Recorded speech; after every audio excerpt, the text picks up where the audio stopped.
ചോദ്യം: ജനം അറക്കുന്ന, വെറുക്കുന്ന രോഗം അമ്പിയാക്കൾക്കുണ്ടാവില്ലല്ലോ. പിന്നെങ്ങനെയാണ് അമ്പിയാക്കൾക്ക് രോഗമുണ്ടായത്? ഉത്തരം: പ്രസ്തുത രോഗങ്ങൾ അമ്പിയാക്കളുടെ പ്രബോധന വേളയിലെ തുടക്കത്തിൽ ഉണ്ടാവില്ലെന്നേയുള്ളൂ. പ്രബോധനം ചെയ്ത ശേഷം, നബിയാണെന്ന് സ്ഥിരപ്പെട്ട ശേഷം പ്രസ്തുത രോഗങ്ങൾ ഉണ്ടാവാം. അയ്യൂബ് നബി അലൈഹിസ്സലാം പ്രവാചകനാണെന്ന് സ്ഥിരപ്പെട്ട ശേഷമായിരുന്നു രോഗമുണ്ടായത്. ചോദ്യം: ലോകത്ത് വെച്ച് ഏറ്റവും പുണ്യമുള്ള സ്ഥലമേതാണ്? ഉത്തരം: തിരുനബി സല്ലല്ലാഹു അലൈഹി വസല്ലം അന്ത്യവിശ്രമം കൊള്ളുന്ന സ്ഥലം. ചോദ്യം: നബി സല്ലല്ലാഹു അലൈഹി വസല്ലം അന്ത്യവിശ്രമം കൊള്ളുന്ന സ്ഥലത്തിൻ്റെ പേരെന്ത്? ഉത്തരം: അൽ ഹുജ്റത്തു ഷരീഫ. നബി സല്ലല്ലാഹു അലൈഹി വസല്ലമയുടെ ഖബറിൻ്റെയും മിമ്പറിൻ്റെയും ഇടയിലുള്ള സ്ഥലത്തിൻ്റെ പേര് അർ റൗളത്തു ഷരീഫ. ചോദ്യം: നബി സല്ലല്ലാഹു അലൈഹി വസല്ലം എഴുത്തും വായനയും അറിയാത്തവരാണോ? ഉത്തരം: അതേ, അറിയാത്തവരായിരുന്നു. ചോദ്യം: എഴുത്തും വായനയും അറിയില്ലെന്നത് ഒരു ന്യൂനതയല്ലേ? ഉത്തരം: നബി സല്ലല്ലാഹു അലൈഹി വസല്ലമക്ക് അത് ന്യൂനതയല്ല, സമ്പൂർണ്ണ പവറാണ്, മുഅ്ജിസത്തിൻ്റെ ഭാഗമാണ്. ചോദ്യം: അതൊന്ന് വിശദീകരിക്കാമോ? ഉത്തരം: ഹ്രസ്വമായി വിവരിക്കാം.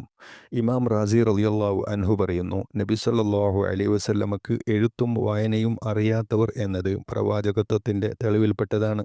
പലവിധേനയും ഇക്കാര്യം ബോധ്യപ്പെടും. നബി സല്ലല്ലാഹു അലൈഹി വസല്ലം അനുയായികൾക്ക് അള്ളാഹുവിൻ്റെ ഗ്രന്ഥം പാരായണം ചെയ്തു കൊടുക്കുമ്പോൾ പലതവണ പാരായണം ചെയ്താലും ആദ്യത്തേതിൽ നിന്ന് മാറ്റമില്ലാതെ ആവർത്തിക്കും. അറബികളിൽപ്പെട്ട ഏതൊരു പ്രഭാഷകനും ഒരിക്കൽ നടത്തിയ പ്രസംഗമോ വാചകമോ വീണ്ടും ആവർത്തിക്കുമ്പോൾ ആദ്യത്തേതിൽ നിന്ന് ചിലത് നഷ്ടപ്പെടുകയോ ചിലത് വർദ്ധിക്കുകയോ ചെയ്യാം. നബി സല്ലല്ലാഹു അലൈഹി വസല്ലമക്ക് അത് സംഭവിക്കുന്നില്ല. ചോദ്യം: നബി സല്ലല്ലാഹു അലൈഹി വസല്ലമക്ക് 4000 പുരുഷന്മാരുടെ ശക്തി നൽകപ്പെട്ടിരുന്നുവെന്നത് ശരിയാണോ? ഉത്തരം: അതെ, ശരിയാണ്. ഇമാമുകൾ അക്കാര്യം രേഖപ്പെടുത്തിയിട്ടുണ്ട്.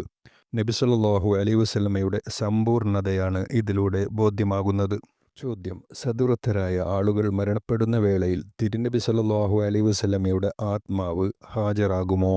ഉത്തരം: അതെ, ഹദീസിലും മഹത് വചനങ്ങളിലും അങ്ങനെ വന്നിട്ടുണ്ട്.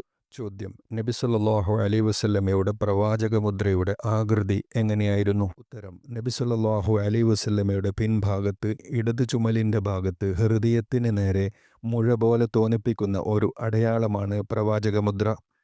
ഒരു മേടപ്രാവിൻ്റെ മുട്ടയുടെ അഥവാ ഒരു ചെറിയ ആപ്പിളിൻ്റെ വലിപ്പമുള്ള ഉയർന്നു നിൽക്കുന്ന മാംസമായിരുന്നു അത്. ബുഖാരിയിൽ ഇതിൻ്റെ വിവരണം കാണാം. ചോദ്യം: നബി സല്ലല്ലാഹു അലൈഹി വസല്ലം സ്വർഗത്തിൽ വെച്ച് 3 സ്ത്രീകളെ വിവാഹം കഴിക്കുമല്ലോ. ആരൊക്കെയാണവർ? ഉത്തരം: ബീവി മറിയം റളിയല്ലാഹു അൻഹ, ബീവി ആസിയ റളിയല്ലാഹു അൻഹ, മൂസാ നബി അലൈഹിസ്സലാമിൻ്റെ സഹോദരി കുൽസൂം റളിയല്ലാഹു അൻഹ. ചോദ്യം: നബി സല്ലല്ലാഹു അലൈഹി വസല്ലമയുടെ തിരുകേശത്തിൻ്റെ പ്രത്യേകതകൾ എന്തെല്ലാം? ഉത്തരം: നിരവധി പ്രത്യേകതകളുണ്ട്. ഏറ്റവും പ്രധാനപ്പെട്ടതും ഏവർക്കും വേഗത്തിൽ ബോധ്യപ്പെടുന്നതുമായ 3 പറയാം. 1. തിരുകേശം കത്തുകയില്ല. 2. തിരുകേശത്തിന്മേൽ ഈച്ച പോലെയുള്ള പ്രാണി ഇരിക്കില്ല. 3. തിരുകേശത്തിന് നിഴലുണ്ടാവില്ല. ചോദ്യം: ഈസാ നബി അലൈഹിസ്സലാമിനും ദജ്ജാലിനും മസീഹ് എന്ന് പറയപ്പെടുന്നു. 2 പേർക്കും ഒരേ അർത്ഥത്തിലാണോ? ഉത്തരം: അല്ല. ഈസാ നബി അലൈഹിസ്സലാമിന് മസീഹ് പറയപ്പെടുന്നത് പല കാരണങ്ങൾ കൊണ്ടാണ്. തടവിക്കൊണ്ട് രോഗം സുഖപ്പെടുത്തുന്ന ആൾ എന്നത് അതിലൊരു കാരണമാണ്. മസീഹ് എന്നാൽ തടവുന്നവൻ എന്നാണർത്ഥം. ദജ്ജാലിന് മസീഹ് എന്ന് പറയുന്നത് ഭൂമിയിൽ അലഞ്ഞ് തിരിഞ്ഞ് നടക്കുന്നവൻ എന്ന അർത്ഥത്തിലാണ്. ചോദ്യം: അന്ത്യനാൾ എന്ന് പറയുന്നത് ഏത് അവസ്ഥക്കാണ്? ഉത്തരം: ഇസ്രാഫീൽ അലൈഹിസ്സലാമിൻ്റെ 1-ാം ഊത്ത് മുതൽക്കുള്ള അവസ്ഥക്കാണ് അന്ത്യനാൾ എന്ന് പറയുന്നത്. അതിനുശേഷം പിന്നെ ദുനിയാവിൽ ദിവസമില്ലല്ലോ. ചോദ്യം: ഖബർ ചോദ്യം എന്ന് തുടങ്ങി? ഉത്തരം: ഖബറിലെ ചോദ്യം മുഹമ്മദ് നബി സല്ലല്ലാഹു അലൈഹി വസല്ലമയുടെ സമുദായത്തിന് മാത്രമുള്ളതാണ്. ചോദ്യം: ഖബർ ശിക്ഷ ആത്മാവിനോ ശരീരത്തിനോ?